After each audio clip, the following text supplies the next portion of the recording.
Welcome to Buffalo Gameday Recap. I'm Thad Brown along with A.J. Feldman. And A.J., the Bills knock off the Ravens. Look, a huge win, 27-25. I mean, this was a big game. I can't tell you how many Bills fans I talked to who said they were ridiculously nervous going into this game. I get it. It was a big game. And we might, at the end of the year, in 3 weeks, decide that these were the two best teams remaining in the NFL playoffs. We'll see how it goes the next few weeks. But the thing about this game is that the story on Monday, story one, is going to be playoff Lamar Jackson showing up again and making the mistakes. Story two is going to be the number of players on the Baltimore side who helped him. You're going to have to get down the list a little bit before you're talking about good things the Bills did. Not that the Bills didn't do anything good. They did a number of things that helped them win this game, and I think we start with the way they created turnovers. Yeah, you know, playoff Lamar, he turns the ball over. Well, someone's got to get those turnovers. The first one, obviously, you know, it kind of comes right to Taylor Rapp. He doesn't do too much, but he was in the right spot to make the play, playing his safety position. The second one, Lamar basically drops the ball. But how many times do we see, you know, Lamar, a quarterback in the backfield, they drop the ball, they pick it back up, they're able to do it. That's the difference between a field goal or maybe a touchdown, and then the Bills take the ball, run it down the field, and they turn that into a points themselves. And then, of course, Terrel Bernard, just a fantastic play. From him fumbling, forcing the fumble on Mark Andrews. He sat in the locker room, basically just kind of like looked around. He saw him with the ball, gave him a punch, and it knocked it out. So that just quick instincts.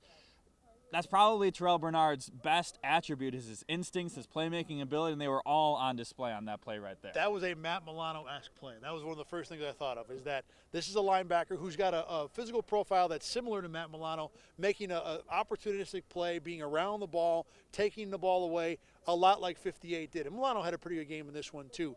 Those turnovers were big. And look, yeah, the first two were much more Baltimore mistakes than Bills' good plays, but the Bernard one is so good. And the time, too, they're up by 5, but the Ravens are certainly finding their footing on offense. They would have had a first down in Bills' territory, down 5, with plenty of time to take the lead, but Bernard stops the drive with one big play. And when you talk about the way this defense played, the numbers weren't great, but the turnovers were. Yeah, that play right there, such a momentum shift. The energy in this building, so nervous. I don't think I've ever felt the collective energy of a building just be that bad. You know, the players, the fans, they were still in the lead the entire time. So it's not like it was doom and gloom, but just everybody's waiting for this thing to go wrong. You know, obviously the Bills have come up short in the playoffs in the past. When things have a chance to go wrong, they do go wrong for the Bills. And everybody was kind of like looking around at each other like, I don't know if we're really playing the best here right now. I think the Ravens might be playing better than us right now. If this game keeps on going, I don't know how long we're going to stay in front. That play just kind of changed it just like that. Such a big shift, such a big, a turnover, obviously, and really the play of the game. And, of course, plays happened later on in the game that really iced this one in Buffalo's favor. We'll get to those in a minute. But one thing that I thought about going into this game is that when you have a quarterback like Josh Allen and Lamar Jackson on either side, yeah, they're going to play great. They didn't play as great as we thought. But regardless, the anticipation is they're both going to play pretty well. Well, if they both play pretty well, then they pretty much negate each other. That means it's going to take plays from other players on the team that are going to determine a win or a loss. Bernard made the biggest one, but he wasn't the only one. The Bills stacked up big plays, like big plays, important plays, when I say big, and then small plays, little things. Again, in the first half, when the Ravens get first and goal at the 2, that's probably a walk-in touchdown. But I think they got really cute there, the Ravens did. Maybe they did, but regardless, the Bills made the stop. Yep. They got a first down run stop that was solid, a lot of hats on the ball, then get the sack, and they get off the field with a 3. That's important. End of the first half. Yes, was the Trey White pass interference penalty questionable? Sure, but you capitalize on that. You don't get 3, you get 6. You pound that in, and you go into the halftime locker room up 21-10.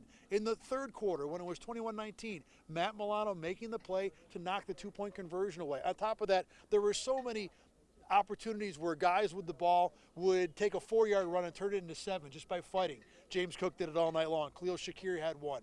The Bills made so many more little things in big spots that, to me, piled up enough at the end to where the Ravens had to get 8 to win the game instead of 6 or 5 or only 3. And I've talked about this before on the show. The playoffs in the NFL, every team is good. Just about every quarterback is great. The coaching. some of these games are just about coin flips. Like, it's about giving yourself a chance. It's about putting yourself in the opportunity where even when you're not playing your best game, to make those big plays to turn things around. You just got to keep giving yourself chances. That's what the Bills had to do going into the season. Give themselves a chance. Make the playoffs. You got Josh Allen. See what happens. They did just that. They had obviously a better season than most people were expecting. They get this game at home, which was, I think, also, a big factor here. They talk about in Las Vegas, home field is worth about 2.5 points these days. Well, they win by 2 points, yeah. And if they could have gotten a half, they probably would have. So home field mattered in this game. The turnovers mattered in this game because really, when you talk about it, the Bills on the offensive side of the ball really didn't bring their A game. Not in the second half especially, too. But they were able to find a way to win this game. And it wasn't just about giving yourself a chance to win.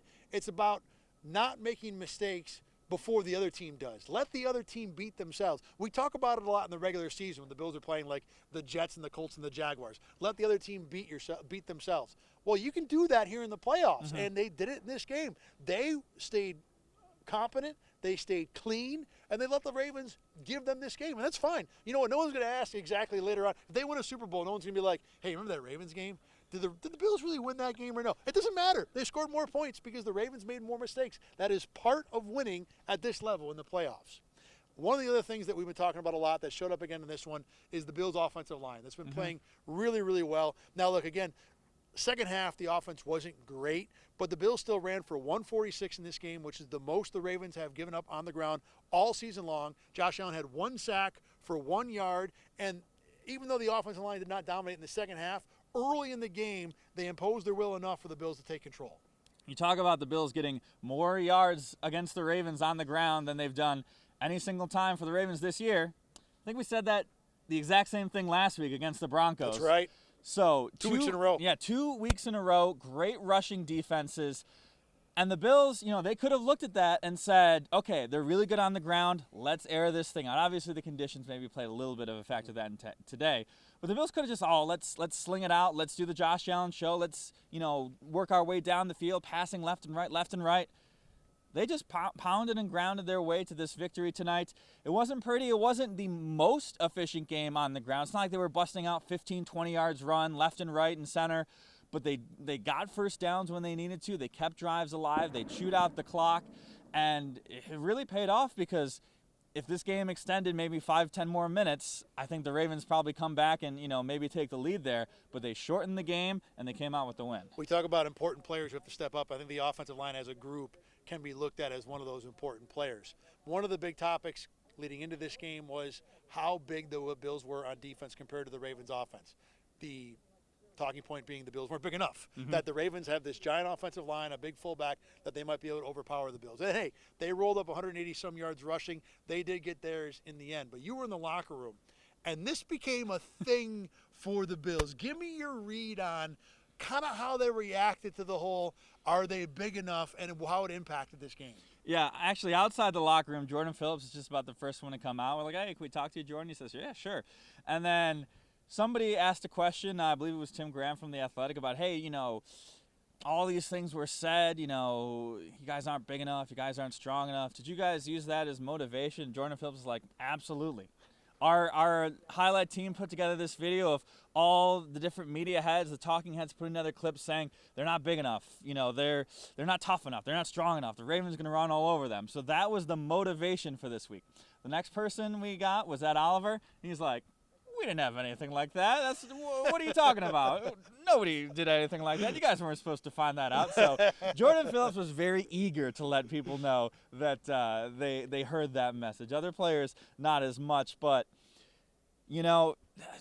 people say things like, oh, it's the playoffs. If you need any extra motivation, what are you doing here?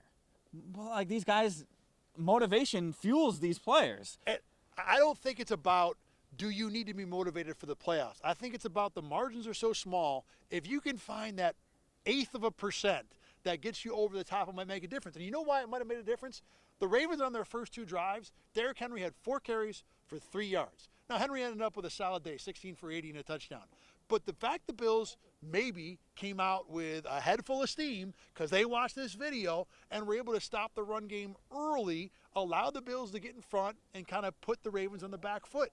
those things might matter. That might be the difference in this game. That little bit of just being jacked up by some video that the team put together. Yeah, did it make a difference? Did it allow the Bills to stop the Ravens' run game for 60 minutes? No, but they did it for enough to win the game and to advance.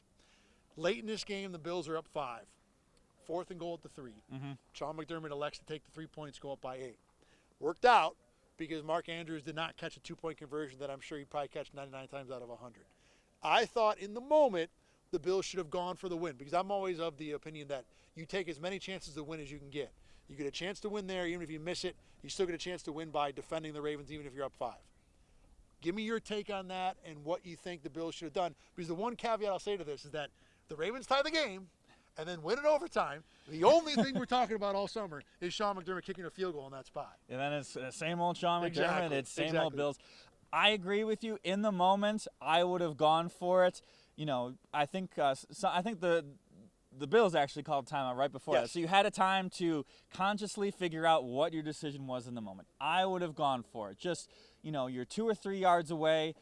I believe earlier, maybe in that drive itself, you saw, I think they had maybe a 3rd and 3, maybe at the same length. They spread them out. Josh Allen gets the ball, quarterback draw up the middle. It was a very kind of obvious play call, but you go with your bread and butter, and it worked out for them. So personally, in that moment, I would have said, hey, you know, our defense is, you know, kind of giving up yards. We can't rely on these turnovers. So I thought, let's see if we can get our guys up. 2 scores, put this game away. So personally, I would have gone for it, but, you know, the fact that it was to go up by 8, I think also plays a big factor in it, whether or not 7, because now the 2-point conversion, A, it's a great way to get that stop, and B, if you're down 7, the Ravens don't have a chance to win that in regulation by going for 2 if they decide to go that route. I didn't hate it. Like I totally understand it. I don't think it was the wrong call. I would have gone for it, but because it's 3 yards, because you get to go up by 8, I do think it makes enough sense that it's fine. You're the one who's on social media more than me. Did you see any of the analytics people tweeting out exactly what it was? For people at home to understand this, at that point in the game, I was just about to leave the press box to come down to get ready for the post-game show. So it was fire off my tweet of my opinion and then leave it out there in the ether and let people handle it on their own. Didn't hate the call, but at least wanted to bring it up. I think with this game, there has to be a little concern with this defense going forward. Again, they allowed 416 total yards of offense. They gave up 7 third-down conversions on 10 tries for the Ravens. Now, some of it I'm not upset about because the Ravens' offense is just that good. Yeah. You can't sit there and expect the Bills to shut this kind of offense down. And the Chiefs, who they'll play next week, are not in the same realm as the Ravens. Now, the quarterback is, but the rest of the offense is not. Regardless, third-down defense has been an issue for the Bills. Deep down secondary has been an issue for the Bills in terms of players running free. There were multiple instances where guys were just absolutely wide open in this game. And, yeah, the Chiefs don't have A.J. Brown and Jamar Chase and T. Higgins, but they got a quarterback and an offensive coordinator that'll take advantage of that kind of stuff. And, injury happened today, Taylor Rapp, so now potentially Cole Bishop getting the starts next week. We'll see what happens with Taylor Rapp, but certainly comes off the field, goes into the medical tent, tests to get carted out. I believe it was a hip injury ruled as. So the fact that, he's got a hip injury and he can't walk his way to the locker room certainly doesn't spell a great thing for him. But no, the defense has some things to figure out. But obviously, once again, they're going to face another great offense. You can only do so much. And I think part of the fact that this defense is going to be looked as, kind of maybe an issue based on the yardages of today's game, is that the Bills' offense didn't exactly light it up on the Ravens today. I think Bobby Babich had a pretty good day, all things considered, even though the numbers were big. There were a number of situations. Again, he got this run defense at least ready to go early. He was able to get the Ravens off the field. I mean, his team did force turnovers, did create enough confusion. And the thing with Derrick Henry against the Bills so far has been those big runs. The 80-yarders that just broke them. I think it was maybe in the third quarter, Derrick Henry takes one on the left-hand side. Damar Hamlin, he's the only one with a chance to make that tackle. Steps up, does his job.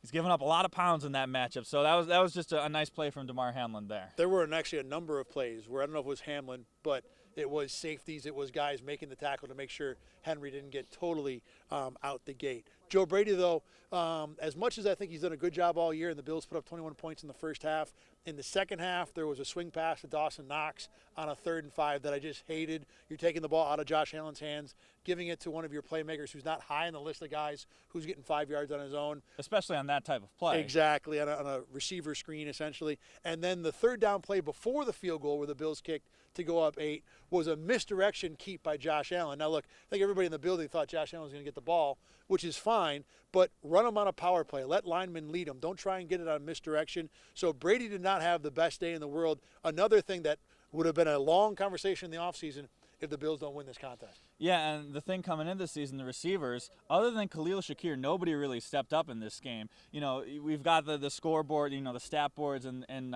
you know, here at Highmark Stadium. Every single time I looked, I saw Josh Allen's passing stats and I saw Khalil Shakir's receiving stats, and I'm like, these seem like they're just about the same numbers. And that was basically, you know, the game today. Looking at what the receivers came up with today, Amari Cooper not in the box score. One target. Yep. One target that wasn't even close to him. Keon Coleman, one catch for 5 yards. Samuel 2 for 9. Mm-hmm. Yeah. So that is another thing. Look, I don't know if the Bills are hiding the receivers. I mean, this would have been the game where if you have that hidden, this is going to unveil it. So yeah, I mean, look, receivers are going to continue to be an issue now. The Chiefs don't have quite the talent in the secondary that the Ravens do. The Chiefs are going to go at it a little different way. They do have Trent McDuffie, who's a really sticky corner. Especially against a guy like Khalil Shakir. Exactly. So, you know, again, there are the Bills down the field, both sides of the ball have issues when it comes to defending receivers and attacking with receivers. But they were able to get it done in this game, and it's because they are better up front and better when it comes to a playmaking group on defense. Better up front on offense with the offensive line and good playmakers on defense, at least in the front 7 to create turnovers. And, hey, Taylor Rapp and DeMar Hamlin were involved in the turnover creating as well today. Let's talk a little bit real quick about the Chiefs and next week. And, look, this Bills team has been constructed over the years with an eye on this game. Exactly. You know, taking care of the Chiefs. Yeah, this was the team they matched up poorly against. Right. So that's a great sign that they got past this hurdle. Doesn't mean you're going to go take care of the Chiefs, though. The Chiefs are still a good team, and as many times as you can be set up to beat them, they can still cause you problems. The Chiefs have done a better job of addressing their issues at offensive tackle and at second corner, where the Bills beat them up in the first game here. Give me kind of your early read on Bills-Chiefs for next week. I think, you know, on paper, you know, the way they've been playing down the stretch, I think the Bills are playing better football right now. Problem is the Chiefs are getting better. You know, ever since, you know, their loss to the Bills here, and then when they had that stretch where they were just winning by the seat of their pants, they started figuring things out on offense. They started moving the ball down the field. They were actually having Patrick Mahomes making plays, like you said. They kind of figured out their left tackle. So I think the read is just that it's the playoffs. There's 4 teams left. There are 4 teams left who can win the Super Bowl, and the Buffalo Bills have somehow put themselves in a spot to be one of those 4 teams. I'm kind of laughing at myself because you think about all the analysis we did going into Bills-Ravens, and this game turned on the Ravens basically like having brain fart after brain fart, you know, in this game, dropping passes, turning the ball over. That's what determined this game. So we could sit here and break down Bills, Chiefs all day long. You know what's going to come down to? One team making a mistake, some coach making, you know, that's what it's going to come down to. These teams are so close and so evenly matched that, yeah, we're going to have some fun talking about what's important, what's not important, but it will probably come down to which team makes less mistakes. But like you said, go ahead. Yeah, key moments, key plays, key decisions, all of which have basically favored the other team in these playoff losses. Andy Reid besting Sean McDermott. Patrick Mahomes certainly besting the Chiefs' defense. The offense not defense. Yeah. And you know, the offense just not making enough plays when it mattered. So I think it's just about time for us to go home, dear Thad. The lights have been turned out. You don't got to go home, but you got to get out of here. Look, Bills and Chiefs next week, like you said, a great moment for the Bills. This team that a lot of people thought would take a step back this year is now in the AFC Championship for the second time in the McDermott-Allen era. All right. All the lights are failing. We're going to get out of here. For AJ Feldman, I'm Thad Brown. Remember, you can check out Buffalo Gameday Recap at rochesterfirst.com. Click on the sports tab. Click on 8 Sports Extra. You can also find us on YouTube and wherever you get your podcasts. Normally well lit, but not so much tonight. Next week, Bills Chiefs for the right to go to the Super Bowl. We will talk about it then. For AJ, I'm Thad. See you later.